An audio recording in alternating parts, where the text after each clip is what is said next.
दुनिया के दबाव में झुका चीन। वुहान में जंगली जानवरों के खाने पर रोक। वन्य जीवों के सभी तरह के कारोबार पर लगा बैन। वुहान सरकार ने जारी की अधिसूचना।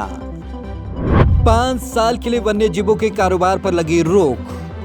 आखिरकार चीन को दुनिया के दबाव के आगे झुकना ही पड़ा। उसे अपने कदम पीछे खींचने ही पड़े और चीन के ही दावों के अनुसार जिस वुहान सी फूड मार्केट से कोरोना वायरस पूरी दुनिया में फैला, वहां उसे जंगली जानवरों के खाने पर बैन लगाना ही पड़ा। वुहान सरकार ने जारी किया नोटिस। इस बारे में वुहान सरकार की ओर से नोटिस जारी किया गया है। नोटिस के अनुसार नई नीति अगले 5 साल तक लागू रहेगी। दरअसल चीन की सरकार समर्थित मीडिया सरकार की आधिकारिक वेबसाइट पर एक नया रेगुलेशन जारी किया गया। इसके अनुसार जंगली जानवरों के खाने और शिकार करने पर वुहान में प्रतिबंध लगा दिया गया है। सभी वन्य जीवों की खपत प्रतिबंधित।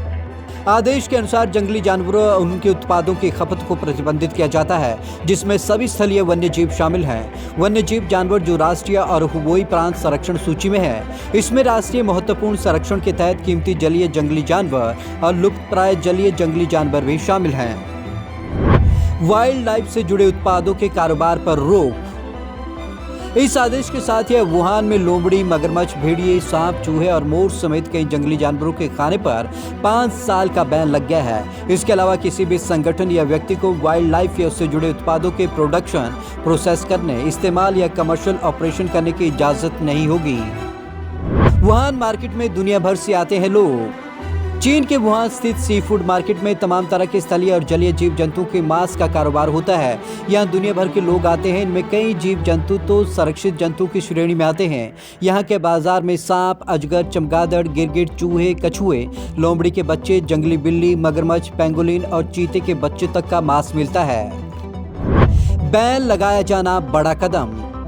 चीन के खानपान का एक बड़ा हिस्सा माने जाने वाले जानवरों के खानपान और कारोबार पर प्रतिबंध लगाए जाने के बाद माना जा रहा है कि बड़ी आबादी वाले वुहान शहर में इस पर बैन लगाया जाना एक बड़ा कदम है। वुहान से ही फैला था कोरोना वायरस। आपको बता दें कि कोरोना वायरस वुहान से ही फैला था। हालांकि इसे लेकर चीन और बाकी देशों की थ्योरियां अलग अलग है।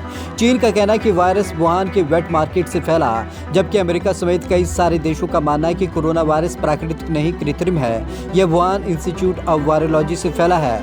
वायरस के प्रकोप को देखते हुए वुहान सी फूड मार्केट में वन्य जीवों के व्यापार और खपत पर अस्थायी प्रतिबंध लगा दिया गया था। लेकिन जब वुहान से लॉकडाउन हटाया गया तो वेट मार्केट भी पहले की तरह खुल गए और तभी से चीन पर इस वेट मार्केट को बंद करने का दबाव था। चीन के वेट मार्केट से ही फैला था सार्स। 2002 से 2004 में सार्स वायरस के फैलाव की शुरुआत भी ग्वांगडोंग के वेट मार्केट से हुई थी। इस वायरस ने उस समय दुनिया में 29 देशों के 800 लोगों की जान ली थी। तब भी चीन ने ऐसे वेट मार्केट्स पर पूर्ण रूप से प्रतिबंध लगा दिया था। लेकिन WHO के यह घोषणा करते ही कि सार्स पर काबू पा लिया गया है, चीन ने प्रतिबंध हटा लिया था। अब चीन की वुहान सरकार का यह आदेश कब तक जारी रहता है, ये जानना दिलचस्प होगा। Bureau report, Punjab Kesari TV, Chandigarh.